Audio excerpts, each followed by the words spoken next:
Hi guys, it's Tom from Tower Productions Media, and today we're going to be talking about the Nikon D3200, what pitch profiles I use, as well as how to get a nice colour grade from it.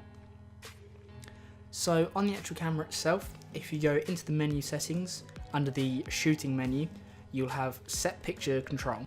So I'll go into the set picture colours. You have a select number of presets. The top one I'll leave as standard. The second one, however, which is neutral, I will right click and go into. So here is where I'm going to change a few settings to give a nice flat image, which I can then later color grade in either After Effects, Premiere Pro, Final Cut Pro, anything like that, whatever editing software you want to use. So sharpening, just to start with, is normally pretty heavy when you first get a D3200. It's quite a forced sharpening, which I didn't particularly like, so I've turned that to almost the entire way down. As you can see, this is so I can go in post-production and sharpen it through one of the sharpening tools.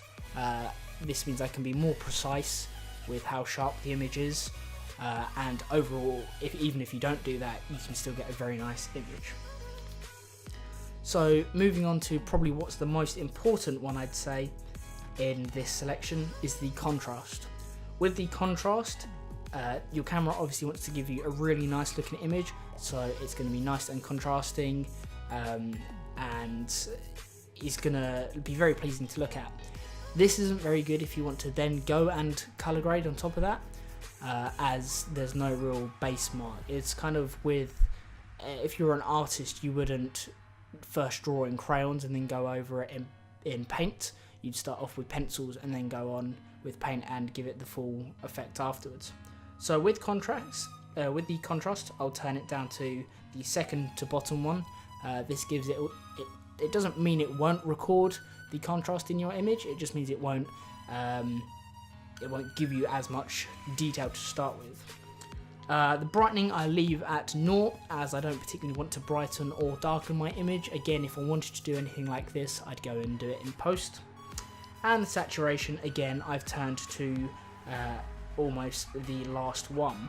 This again is because if I wanted to increase the saturation or decrease the saturation, I would again do it in post-productions.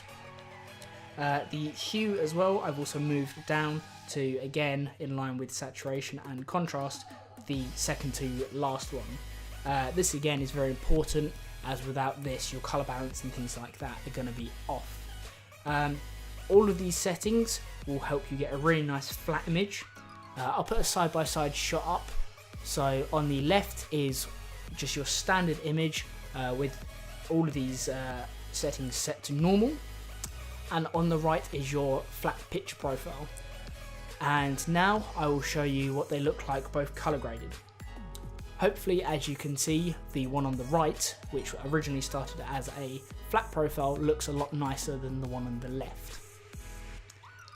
Overall, using something like a Nikon D3200 is a really good camera as long as you get your settings right. It's all about how you first set up your shot before you record it.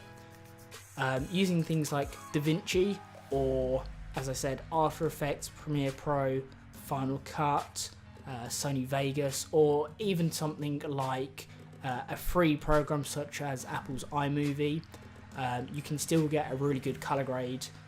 In fact, one of our first ever pieces of footage that we recorded and color graded was using the Nikon D3200, these settings, and the iMovie color grade, which in the end actually turned out quite good, if I don't say so myself.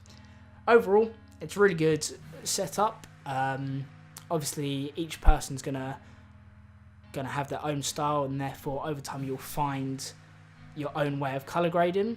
I'll go into color grading a little bit more in a different video, where I'll take some sample footage which is in this flat profile, and then I'll put it into a number of different softwares, and I'll demonstrate how you can still get a good image with that. So if you want to see that, keep an eye, and it should be out the next couple of weeks.